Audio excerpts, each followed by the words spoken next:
नमस्कार प्रिय विद्यार्थियों, आज हम क्लास 7 हिंदी सब्जेक्ट्स में हिंदी व्याकरण में पार्ट 5 संधि के साथ उपस्थित हैं और आज हम चर्चा करेंगे संधि के बारे में। तो आइए समझते हैं कि संधि क्या है। संधि का अर्थ ही होता है जोड़ना। यहाँ पर हम वर्णों को आपस में कैसे संयुक्त करते हैं, आइए इसके कुछ एग्जाम्पल के थ्रू समझते हैं। जैसे निम्न को ध्यानपूर्वक देखिए, पढ़िए और समझिए। तो जैसे यहाँ पर एक शब्द है अभिष्ट। अभिष्ट शब्द का हम जब संधि विग्रह करते हैं तो अभिधन इष्ट, ठीक है। तो इसमें जो पहले पद का अंतिम वर्ण और दूसरे पद का पहला वर्ण, ये हमको ध्यान में रखना रहता है। जैसे इसमें ई और ये ई मिलकर जैसे ई धन ई बराबर क्या होता है, दीर्घ हो जाता है। तो अभिष्ट में कैसे हम पहचान करेंगे कि कौन सी संधि है। उसी प्रकार सुर धन ईस है तो अधन ई, यहां पर देखेंगे अधन ई बराबर करते हैं तो इससे नया शब्द जो बनने वाला है वह है ए। और हिम धन आलय, यानी हिम के म का अ और आलय का अ, अधन आ बराबर आ, ठीक है। तो हम यहाँ पर जो फाइनली लास्ट वर्ण जो आते हैं इसका हम ध्यान रखेंगे। तो आइए इसको हम देखते हैं।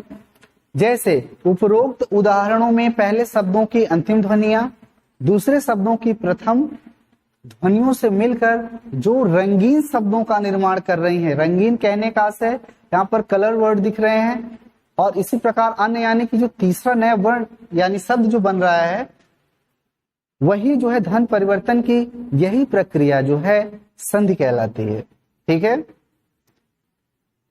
परिभाषा के आधार पर दो वर्णों के पास पास होने पर उनके परस्पर मेल से जो विकार यानी कि विकार का अर्थ परिवर्तन होता है, जो विकार यानी परिवर्तन होता है उसे हम संधि कहते हैं। परिभाषा को एक बार फिर से पुनः रिपीट करते हैं कि दो वर्णों के पास पास होने पर उनके परस्पर मेल से जो विकार यानी कि जो परिवर्तन होता है उसे हम संधि कहते हैं। आइए और संधि विच्छेद को भी समझ लेते हैं।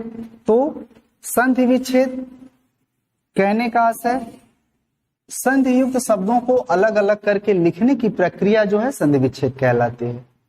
एक बार हम शब्दों को संधि करते हैं, मिलाते हैं, जोड़ते हैं या कहें कि उनका योग करते हैं और उन्हीं को जब अगर हम पुनः विच्छेद यानी अलग अलग करने की वही जो प्रक्रिया है संधि विच्छेद कहलाती है। परिभाषा के आधार पर देखें तो संधि युक्त शब्दों को अलग अलग करके लिखने की प्रक्रिया संधि विच्छेद कहलाती है। जैसे रमाधन ईस, यानी जो हमारा नया शब्द बनेगा वह है रमेश। रमेश को अगर हम संधि विच्छेद करें, संधि विग्रह के आधार पर देखें तो रमाधन ईस यानी कि बराबर क्या हो जाएगा, रमेश हो जाएगा।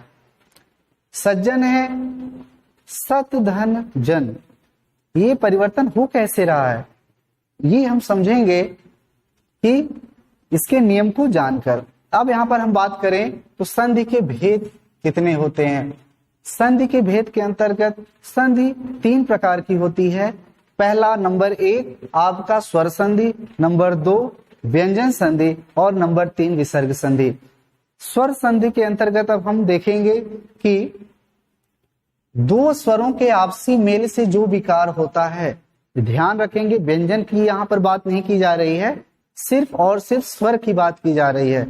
तो दो स्वरों के आपसी मेल, दो स्वरों के आपसी मेल से जो विकार उत्पन्न होता है, जो परिवर्तन उत्पन्न होता है या विकार होता है उसे स्वर संधि कहते हैं। जैसे मत धन अनुसार, मत के त का अ और अनुसार के पहला वर्ण अ धन अ, ठीक है। इसका जब योग होगा तो फिर मतानुसार ये हमारा नया शब्द बन जाएगा। स्वर संधि के यहाँ पर 5 भेद हैं। पहला दीर्घ संधि, गुण संधि, वृद्धि संधि, यण संधि, अयादि संधि। अब हम दीर्घ संधि के अंतर्गत आते हैं। तो दीर्घ संधि जब ह्रीस्व या दीर्घ स्वर, ह्रीस्व 1 मात्रिक, दीर्घ 2 मात्रिक, ठीक है। तो जैसे हम देखते हैं कि जब ह्रस्व या दीर्घ स्वर, जैसे ह्रस्व में कौन कौन से हैं, अ, ई, उ और री के बाद वहीं पर दीर्घ स्वर, ठीक है, दीर्घ स्वर अ, ई, उ, री आए तो दोनों को मिलकर क्रमशः, ठीक है, आ, ई, उ और आपका री हो जाता है, ठीक है, यानी दीर्घ हो जाता है, तो उसे हम दीर्घ संधि कहते हैं। जैसे अ धन अ बराबर आ, ये ह्रस्व है, किंतु जब ये दोनों का योग होगा तो ये दीर्घ में परिवर्तित हो जाएगा। अ धन आ, पुनः आ बनेगा आ धन अ, ये जो परिवर्तित यहां हो रहा है ई धन ई या ह्रस्व ई दीर्घ ई, दीर्घ ई ह्रस्व ई, ये जब संयुक्त हो रहे हैं वर्ण तो यहाँ पर दीर्घ वर्ण मिल रहे हैं, यानी बन जा रहे हैं। उसी प्रकार यहाँ पर शब्दों के अंतर्गत देखेंगे, धनाभाव में धन, धन अभाव, ठीक है, धन के न का अ और अभाव का अ जो यहाँ पर दिखाया गया है, ठीक है, तो क्या हो जाएगा, धनाभाव, दीर्घ संधि। गज धन आनंद, गजानन, विद्या धन अर्थी, विद्यार्थी, और आ धन आ, विद्या, इसमें भी आ है, और आलय का आ धन आ बराबर आ, यानी विद्यालय। उसी प्रकार कवींद्र, गिरीश, महेंद्र, ये शब्द बनेंगे। अब हम बात करें अगले स्टेप में, तो ई धन ई, उ धन उ, जैसे रजनी धन ईस, रजनीश, ठीक है, यहाँ पर वर्णों को अलग करके दिखाया जा रहा है। गुरु उपदेश में गुरु के कौन सा, गुरु में रू में उ है और ये उ, यानी कि ये वर्ण और ये स्वर, उ धन उ बराबर दीर्घ, उ धन दीर्घ उ बराबर दीर्घ उ। उसी प्रकार से भानुर्जा, वधूत्सव, भूर्जा, पितृण, पितृण, ये री और ये री मिलकर दीर्घ री परिवर्तित हो जा रहे हैं। यहाँ पर ये जो री है यह ह्रस्व री नहीं बल्कि दीर्घ री है। दीर्घ मतलब बड़ा, एक मात्रिक, द्विमात्रिक, त्रिमात्रिक, ठीक है। अब यहाँ पर गुण संधि में हम बात करेंगे, तो गुण संधि क्या है, अ या आ, चूंकि हम स्वर संधि पढ़ रहे हैं तो अ या आ के बाद ह्रस्व या दीर्घ, ई उ री आए तो उनके स्थान पर क्रमशः जो है ए का ओ और क्या हो जाए, ए का ओ और अर हो जाता है। कैसे होता है, तो जैसे नरेंद्र शब्द है और नरेंद्र का जब हम संधि विच्छेद करेंगे तो नर धन इंद्र, तो नर का अ और इंद्र का ई, ये जब योग इनका बनेगा तो ए में परिवर्तित हो जाएगा। उसी प्रकार नरेश है, राजेंद्र है, राजेश है, परोपदेश है, इन सभी शब्दों का हम संधि विच्छेद करेंगे तो ये वर्ण यहाँ पर निकल कर आएंगे और इन वर्णों का यह पहले पद का अंतिम और दूसरे पद का पहला, जो यहाँ पर जैसे अधन ई, आधन ई, ठीक है, इसका जब योग करेंगे तो ये हमारे शब्द बनेंगे और यही परिवर्तन जो है हमें गुण संधि को प्रदर्शित करता है। अब जो है वृद्धि संधि, वृद्धि संधि जब अ या आ के बाद ए या ए आए या फिर दोनों ए हो जाएं तो फिर क्या हो जाएगा,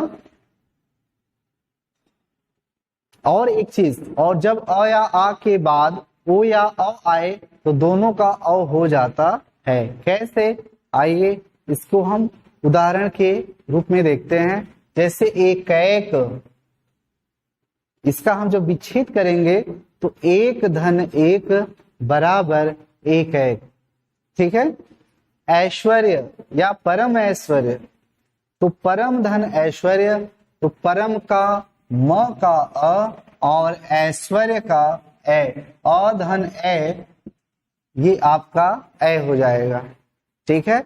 और वही चीज परिभाषा के प्रारूप में बताई जा रही है कि जब अ या आ के बाद, अ या आ के बाद ए या ए आए तो क्या हो जाएगा वो, और दोनों का ए हो जाएगा, और जब अ या आ के बाद ओ या औ आए तो दोनों का औ हो जाता है। यानी कि जैसे यहां पर आ धन औ बराबर औ, महोदार्य, महाधन ओज महोज, इस प्रकार से यहाँ पर शब्दों को विच्छेद करेंगे। इसके बाद इनके पहले और दूसरे के पहले को हम यहाँ पर प्रदर्शित करेंगे, फिर जो है ये शब्द बनाएंगे, तब जाकर हम इसको समझ सकते हैं कि इसमें कौन सी संधि है। यानी कहने का आशय इसमें वृद्धि संधि है। अब यण संधि के अंतर्गत हम देखेंगे तो जब ई या उ री के बाद कोई भिन्न यानी अलग स्वर आ जाता है तो फिर जो है ई व ई का य हो जाएगा, यानी कि ह्रीस्व ई और दीर्घ ई का य हो जाएगा, और उ व और उ यानी कि छोटा और बड़ा दोनों उ का व और री का र हो जाता है। कैसे, आइए इसको देखते हैं। इसमें ई धन ई य, जैसे यद्यपि है, यदि धन अपि बराबर यद्यपि, ठीक है। यदि के ई और अप के अ बराबर य, कैसे, तो परिभाषा के आधार पर। उसी प्रकार से इत्यादि है, इति धन आदि, प्रति उत्तर है, प्रति धन उत्तर, प्रत्येक है, प्रति धन एक। इन सभी में हम वर्णों को अलग करेंगे और फिर उनका योग करेंगे तो हमें नए शब्द मिलेंगे। अयादि संधि, जब ह्रीस्व या दीर्घ स्वर या ए ओ के बाद कोई असमान स्वर क्या होता है, आए, तो ए का ए होगा, ए का आय, ओ का औ और औ का क्या हो जाएगा, आव हो जाएगा। जैसे नयन है, नयन का संधि विच्छेद करने पर ने धन अन, तो ने का ए और अन का अ बराबर क्या होगा, अय हो जाएगा, क्योंकि यह अयादि संधि के रूल के अंतर्गत है, नियम के अंतर्गत है। उसी प्रकार गायक का गय धन अक, ठीक है, यानी कि गय का ए और अक का अ, ये जब संयुक्त होंगे मिलेंगे तो आय बनेगा, जिससे गायक शब्द निर्मित होता है। इसी प्रकार अन्य शब्दों को समझेंगे। अब हमारा नंबर 2 है व्यंजन संधि। व्यंजन संधि के अंतर्गत हम देखेंगे तो स्वर व व्यंजन, यानी कि व्यंजन व स्वर तथा व्यंजन व व्यंजन के मेल से जो विकार होता है, चाहे स्वर व्यंजन हो या फिर केवल व्यंजन ही व्यंजन हो, तो इनसे जो है जो परिवर्तन होता है उसे हम व्यंजन संधि कहते हैं। जैसे अच धन आदि, तो फिर क्या होगा, अनादि। कैसे, तो यहाँ पर कुछ मुख्य नियम है, उनके बारे में समझेंगे। तो यदि क, च, ट और त, प के बाद किसी भी वर्ग का तीसरा अथवा चौथा वर्ण क्या, व य र ल व य र ल व, या फिर कोई स्वर आए तो व्यंजन वर्ण है। यहाँ पर क का ग, च का ज, ट का ड और त का द तथा प का व हो जाता है। कैसे, यदि क, च, ट, त, प के बाद किसी भी वर्ग का तीसरा अथवा चौथा वर्ण व य र ल व या फिर कोई स्वर आए तो ही क्या होगा, क का ग, च का ज, ट का ड, त का द तथा प का व हो जाता है। जैसे यहाँ पर कुछ एग्जांपल्स आप देख सकते हैं। जैसे दिगंबर है तो दिगंबर का क्या, क पहले का दूसरा और धन अंबर, ठीक है, ये दोनों जब संयुक्त होंगे तो क्या बनेंगे, दिगंबर हो जाएंगे, यानी कि प्रथम पहले पद का तीसरा वर्ण, ठीक है। उसी प्रकार दिग्गज है और अच है, अच धन अंत अजंत, जगत धन इस जगदीश। उसी प्रकार अन्य भी शब्द यहाँ पर बने हुए हैं। कैसे, तो ये आप ध्यान में रखेंगे। त संबंधी कुछ मुख्य नियम भी है। जैसे त धन च बराबर क्या है, यह आधा और पूर्ण का योग हो जा रहा है। जैसे उत धन चारण बराबर क्या हो जाएगा, ये त जो है च में परिवर्तित हो जा रहा है, ठीक है। आगे जो है हम बात करें तो तत धन छ है, उसी प्रकार जो है त जो है आधा च में परिवर्तित होगा, ठीक है। ये सभी जो है व्यंजन संधि के अंतर्गत यहाँ पर परिवर्तन हो रहा है, यानी कि पहला, दूसरा और तीसरा ये जो वर्ण है। ठीक है, आगे जो है नंबर 3 पर हम देख रहे हैं। ठीक है, नंबर 3, यदि क च ट त प के बाद किसी वर्ग का कौन सा पांचवा वर्ण यानी कि अंतिम, जैसे च छ ज झ य, ठीक है, पांचवा वर्ण आए तो क का न, च का य, ट का ड़, त का न तथा प का म हो जाता है। कब ये होगा? जब क च ट त प के बाद किसी वर्ग का यानी इन वर्णों के बाद किसी वर्ग का क वर्ग से लेकर, जैसे क वर्ग, च वर्ग, ट वर्ग, त वर्ग, प वर्ग, य वर्ग, ठीक है, वर्ग का मतलब एक के साथ 5 वर्ण, जैसे क से अंगा तक, ठीक है, ये साथ में रहेंगे तब हम इसको क्या बोलेंगे? वर्ग बोलते हैं। आए तो क का अंगा, च का य, ट का ड़, त का न तथा प का म हो जाता है। जैसे वाक है तो वाक का ये क वर्ग है, ठीक है, लेकिन जब इसका हम योग करेंगे तो फिर ये क जो है परिवर्तित हो जाएगा किसमें? अंगा में। उसी प्रकार जगत है, जगत का त जो है त वर्ग के अंतर्गत आता है, तो फिर यह त जो है न में परिवर्तित हो जाएगा। ठीक है, क्यों? क्योंकि यदि जो है क च ट त प के बाद किसी भी वर्ग का जो है पांचवा वर्ण आता है तो फिर वह जो है अंगा, य, ड़ और कहने का से क का अंगा, च का य, ट का ड़, त का न तथा प का म हो जाता है। अब जो है घ में यदि म के बाद क से लेकर म तक का भी कोई व्यंजन आए तो म का अनुस्वार क्या हो जाएगा? पांचवा वर्ण हो जाएगा। पांचवा यानी कि अंतिम वर्ण। ठीक है, जैसे समधन कल्प है, सम म क्या है? अंतिम वर्ण है, पांचवा वर्ण है। ठीक है, तो संकल्प का अगर हम संधि विच्छेद करते हैं तो समधन कल्प, ठीक है, म आपका पांचवा वर्ण है। जब इसका हम योग करेंगे तो फिर ये जो म है ये किसमें परिवर्तित हो जाएगा? अंग में योग हो जाएगा, क्योंकि यहाँ बताया गया है यदि म के बाद क से लेकर म तक का कोई भी व्यंजन आता है तो म का जो है अनुस्वार हो जाएगा। ठीक है, और उसी वर्ग का पांचवा वर्ण हो जाता है, जैसे समधनकल्प यानी कि संकल्प। संगति है समधनगति। ठीक है, यहां पर भी वही प्रोसेस है, तो म का जो है क्या है? अनुस्वार हो जाएगा। उसी प्रकार से अन्य शब्द भी बनेंगे। यदि म के बाद य, र, ल, व, बड़ा श, खट्टी स और छोटा स ह आए तो म का अनुस्वार हो जाता है।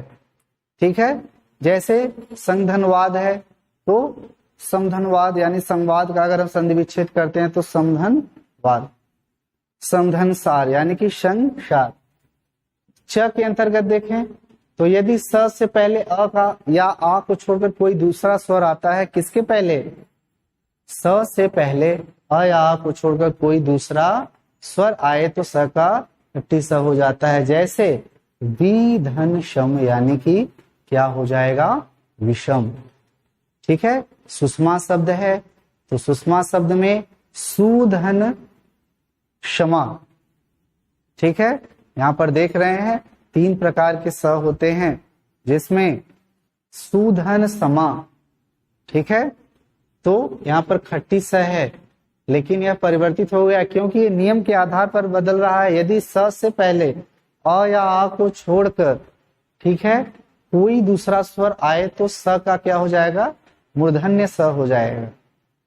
नंबर 6 में आते हैं तो यदि किसी स्वर के बाद छ हो तो उसके च क्या होते हैं? जुड़ जाते हैं। कैसे?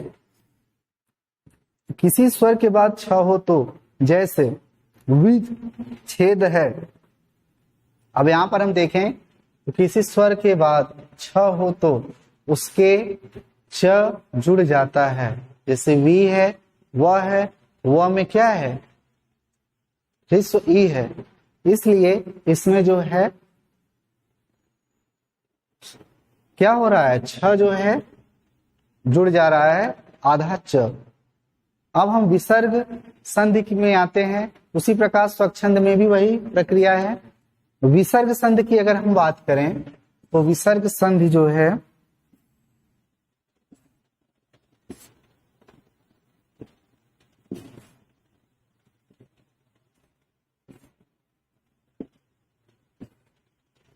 तो विसर्ग के बाद जो है कहते हैं कि स्वर, यदि विसर्ग के बाद च, छ या स आए तो विसर्ग स में परिवर्तित होता है, यानी कि यह दीर्घ स्वर यानी बड़े स्वर में क्या होता है, बदल जाता है, परिवर्तित हो जाता है। जैसे मनः धन रंजन है तो फिर क्या होगा, मनोरंजन। उसी प्रकार विसर्ग संधि के प्रमुख नियम भी हैं कुछ, जैसे अगर हम समझें तो कहा जा सकता है कि इसमें जो है यदि विसर्ग के बाद त या श आए तो विसर्ग का स हो जाता है, विसर्ग का स हो जाता है। कैसे, जैसे अगर हम एक एग्जाम्पल लेते हैं और इसके अंतर्गत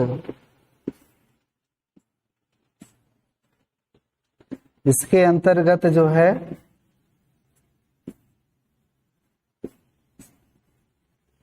ठीक है, विसर्ग का स हो जाता है।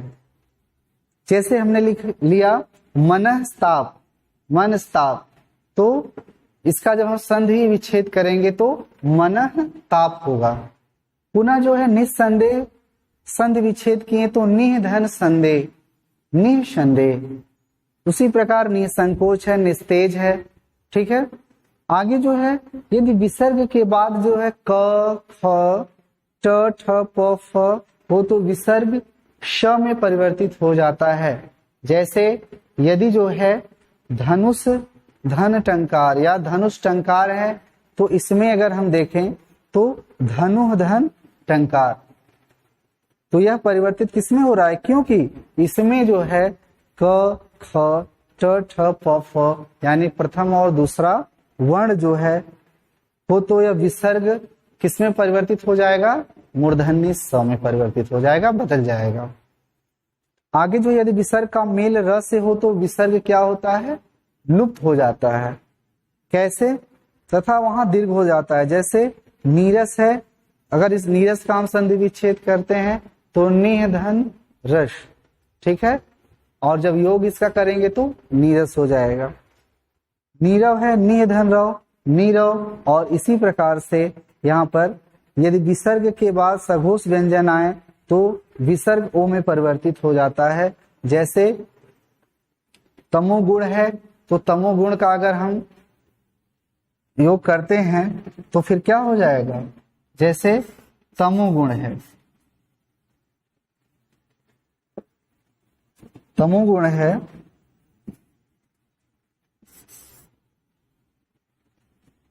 तो तमोगुण यानी कि तमह धन गुण यानी योग करेंगे तो तमो गुण।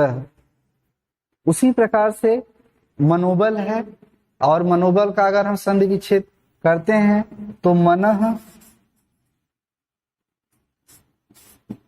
धन बल, और जब इसका योग करेंगे तो फिर क्या हो जाएगा, मनोबल।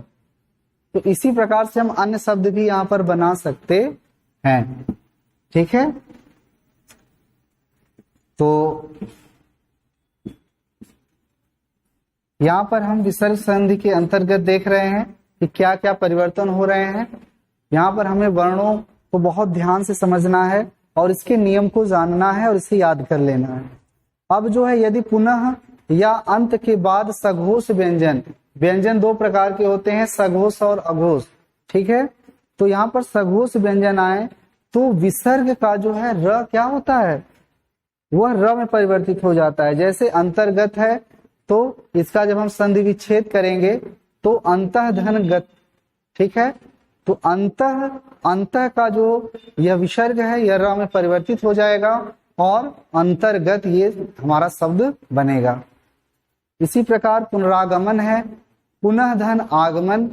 ठीक है, और जब इसका हम योग करेंगे तो पुनः का विसर्ग जो है यह र में परिवर्तित हो जाएगा और यह पुनरागमन के रूप में बनेगा।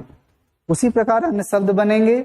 और हमारा इसमें अंतिम पॉइंट है कि यदि विसर्ग के बाद स्वर या सघोष, यदि विसर्ग के बाद स्वर या सघोष व्यंजन आए तो विसर्ग का र जो है वह किसमें तो वह र में परिवर्तित होता है। कैसे?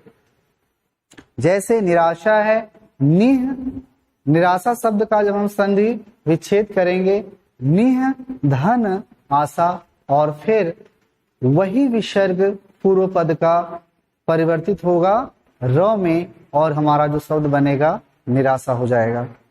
इसी प्रकार निरुत्तर है, और जब इसका हम संधि विच्छेद करेंगे तो निह धन उत्तर, और जब पुनः इसका योग करेंगे तो निरुत्तर हो जाएगा।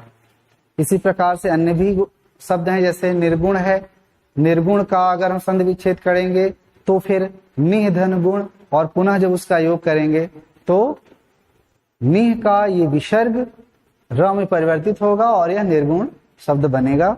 और इसी प्रकार से निरपराध है, संधि विच्छेद करने पर निह अपराध, और योग करने पर निह का जो विसर्ग है वह र में बदल जाएगा।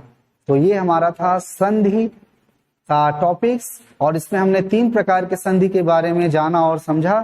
पहला जो हमारा संधि था वह स्वर संधि, स्वव्यंजन संधि, और नंबर 3 विसर्ग संधि। आप इसका स्वतः भी अध्ययन करेंगे, और पुनः मिलते हैं अगले वीडियो में। धन्यवाद।